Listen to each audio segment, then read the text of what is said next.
ஒரு ரூபா காசு வாங்காம. உலகத்தரம் என்பது பின்லாந்து தரம், 2வது தென்கொரியா, 3வது சிங்கப்பூர்.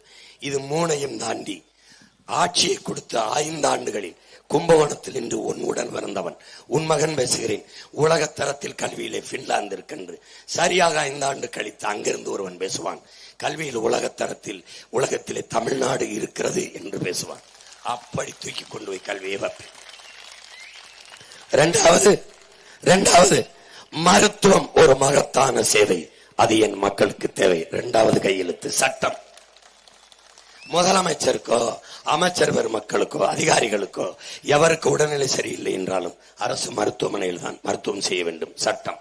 மீறி தனியார் மருத்துவமனைக்கு போனால் வாங்குற சம்பளத்தில் சரிபாதியின் நட்டம் கையெழுத்து போட்டு அனுப்பிடுவேன். உலகத்தரத்திற்கு கும்பகோணத்துல ஓலை குடிசையில் இருக்கிற ஏழை அப்பத்தாவா இருந்தாலும் சரி, வேலை வெட்டி இல்லாத வீட்டுல இருக்கிற பெரியவரா இருந்தாலும் சரி, எவரா இருந்தாலும் 90 வயசு அப்பத்தா இல்லை, என் நாட்டின் முதுபெரும் சொத்து மூத்த தாய், அவளுக்கு உரிய மருத்துவம் 1 ரூபாய் கட்டணம் இல்லாமல் கொடுக்கும். உடம்பு முடியலன்னா அழைச்சு பேசிட்டா போதும், என்ன அறிவிச்சிருவேன். இந்த எண்ணுக்கு ஆத்தாவுக்கு முடியல, அம்மாவுக்கு முடியல சொல்லிட்டா போகும், உயிர் காக்கும் உறுதி எடுத்துட்டு போய் உயர்ந்த மருத்துவத்தை கொடுக்கும். ஏன்? நான் உன்னை ஆளணும்னு வரல, நீ வாழணும்னு வந்தவன். உனக்கு புரியுதா? புரியுதுன்னு நினைக்கிறேன். 1 ரூபாய் கட்டணம் இல்லாமல் தருவேன். பிறகு தூய குடிநீரை உன் வீட்டு வாசல்ல கொண்டாந்து ஊத்துவேன். நஞ்சில்லாத நீரை தருவேன். அப்பலோ, கிண்ல, ஆக்கோப்பனா எல்லாத்துக்கும் தடை விதிப்பேன். விற்பனைக்கு தடை விதிப்பேன். மீறி வித்தால் தூக்கி சிறையில் அடைப்பேன். ஒரு தண்ணி விற்பனைக்கு கிடையாது.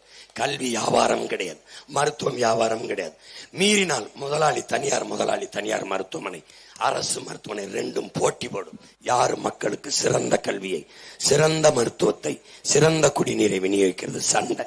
தடையில்லாத மின்சாரம், இது 3 மட்டும்தான் கட்டணம் இல்லாம தருவேன். தடையில்லாம மின்சாரம் தருவேன். ஓசியா தர மாட்டேன்.